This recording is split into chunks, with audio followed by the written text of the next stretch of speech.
कुछ कहानियां डराती नहीं, वो आपके जहन में बस जाती हैं। ये कहानी है एक ऐसे मेहमान की जो वापस कभी नहीं लौटा, और एक औरत की जो कभी गई ही नहीं। हिमाचल के पहाड़ों में बसी एक शांत सी जगह कनरी। वहाँ एक पुराना गेस्ट हाउस है और उसके पीछे एक वीरान हवेली।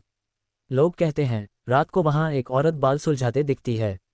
कोई नहीं जानता वो कौन है, पर एक बात तय है, वो जिंदा नहीं है। कबीर, एक 29 साल का फोटोग्राफर, खुद को कुछ दिन शांति देने के लिए कनरी आया था। उसने एक लोकल गेस्ट हाउस में कमरा बुक किया, सस्ता, शांत, पहाड़ों से घिरा हुआ। भाई साहब, यहाँ कोई हॉन्टेड हवेली वगैरह है क्या पीछे? हवेली तो है बाबूजी, पर वो 24 साल से बंद पड़ी है। लोग बोलते हैं रात को उसमें कोई औरत दिखाई देती है, पर आप टेंशन मत लीजिए, सब अफवाह है। कबीर मुस्कुरा देता है, उसे लगा ये गांव की कोई लोककथा होगी। पर उसी रात कुछ हुआ। रात के 2:13 बजे कबीर की आंख खुलती है। खिड़की से बाहर देखता है, हवेली की टूटी खिड़की में एक औरत बैठी है, लाल साड़ी, खुले बाल और हाथ में कंघी। क्या सच में कोई है, या मैं सपना देख रहा हूँ? वो औरत सीधी कबीर की तरफ देखती है और मुस्कराती है। कबीर डर के मारे खड़ा भी नहीं हो पाता।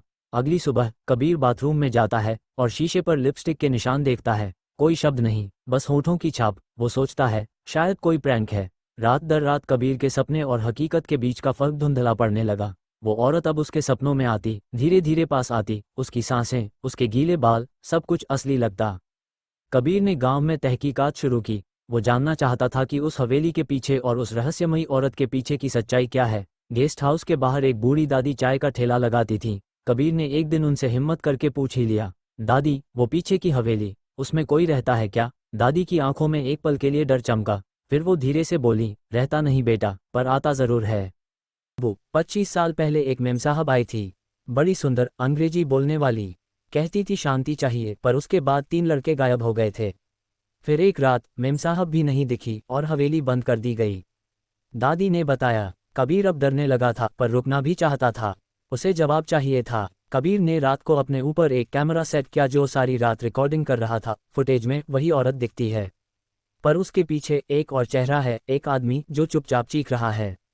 अब तक कबीर पूरी तरह इस रहस्य में फंस चुका था। वो उस औरत की तरफ खींचता जा रहा था जैसे किसी नशे में।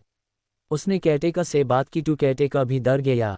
उसने बताया आपसे पहले भी एक गेस्ट आया था, उसको भी वो औरत दिखती थी, लेकिन तीसरे दिन जब वो उठा तो उसके सीने पे निशान थी और वो वापिस भाग गया। तीसरी रात कबीर दोबारा नहीं उठा। सुबह उसका कमरा खुला मिला, सब कुछ वहीं था, कैमरा, पर्स, बैग, पर कबीर नहीं था। केयरटेकर ने सोचा साहब ऐसे कभी नहीं करते थे, वो वापस आएंगे, ऐसा सोचा। पर अब 1 महीना हो गया है। 1 महीना बाद एक व्लॉगर उस गेस्ट हाउस में रुका। रात को उसने व्लॉग रिकॉर्ड किया, वही हवेली, वही खिड़की। अगले दिन उसके यूट्यूब चैनल पर थंबनेल ऑटो सेट हो गया, एक फोटो जिसमें वो नहीं बल्कि कबीर था, और उसके साथ वही औरत। दोनों मुस्कुरा रहे थे और नीचे लिखा था, अब वो अकेली नहीं है। अगर आप भी कनरी जाएं तो उस हवेली की तरफ मत देखिएगा। कहते हैं जिसकी आंखें मिल जाती हैं वो कभी अकेला नहीं लौटता।